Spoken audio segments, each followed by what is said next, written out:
Hello guys, welcome to Gruhalakshmi channel. ಇವತ್ತು ಮಧ್ಯಾಹ್ನ ನಾನು ಸೊಪ್ಪು ಸಾರು ಮತ್ತು ಮುದ್ದೆ ಮಾಡೋಣ ಅಂತ ಬಿಟ್ಟು ಮನೆಗೆ ಹೋದೆ. ಸೊ ಮಾಡ್ತಾ ಇರಬೇಕಂದ್ರೆ ನಮ್ಮ ಮನೆಯವ್ರು ಮನೆಗೆ ಇದ್ದರು.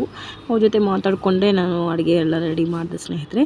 ಸೊ ಇಲ್ಲೊಂದು ಒಳ್ಳೆಯ ಮಾತು ಏನಂತಂದರೆ, ಗಂಡ ಹೆಂಡತಿ ಅನ್ನೋದು ಅನ್ಯೋನ್ಯವಾಗಿ ಸಂತೋಷವಾಗಿದೆ ಅಂತಂದರೆ ಆ ಮನೆಯಲ್ಲಿ ಎಷ್ಟೇ ಕಷ್ಟಗಳಿದ್ದರೂ ಈಸಿಯಾಗಿ ಚಿಟಿಕೆ ಹೊಡೆದಷ್ಟು ಬೇಗ ಕ್ಲಿಯರ್ ಆಗುತ್ತೆ ಸ್ನೇಹಿತರೆ. ಮನೆಗೆ ನೆಮ್ಮದಿ ಅನ್ನೋದು ಕಂಪಲ್ಸರಿ ಗಂಡ ಹೆಂಡತಿಯಿಂದನೇ ಬರುತ್ತೆ. ನಮ್ಮ ಒಂದು ಬಿಹೇವಿಯರ್ ಮೇಲೆ ಮಕ್ಕಳ ಒಂದು ಬೆಳವಣಿಗೆ ಡಿಪೆಂಡ್ ಆಗಿರುತ್ತೆ. ಆದ್ದರಿಂದನೇ ಮನೆಯಲ್ಲಿ ಸಂತೋಷ, ನೆಮ್ಮದಿ, ಸುಖ, ಶಾಂತಿಯಿಂದ ಇರಬೇಕಂತಂದರೆ ವೈಫ್ ಆ್ಯಂಡ್ ಹಸ್ಬೆಂಡ್ ರಿಲೇಷನ್ಶಿಪ್ ಅನ್ನೋದು ತುಂಬ ಸ್ಟ್ರಾಂಗ್ ಆಗಿರಬೇಕಾಗುತ್ತೆ.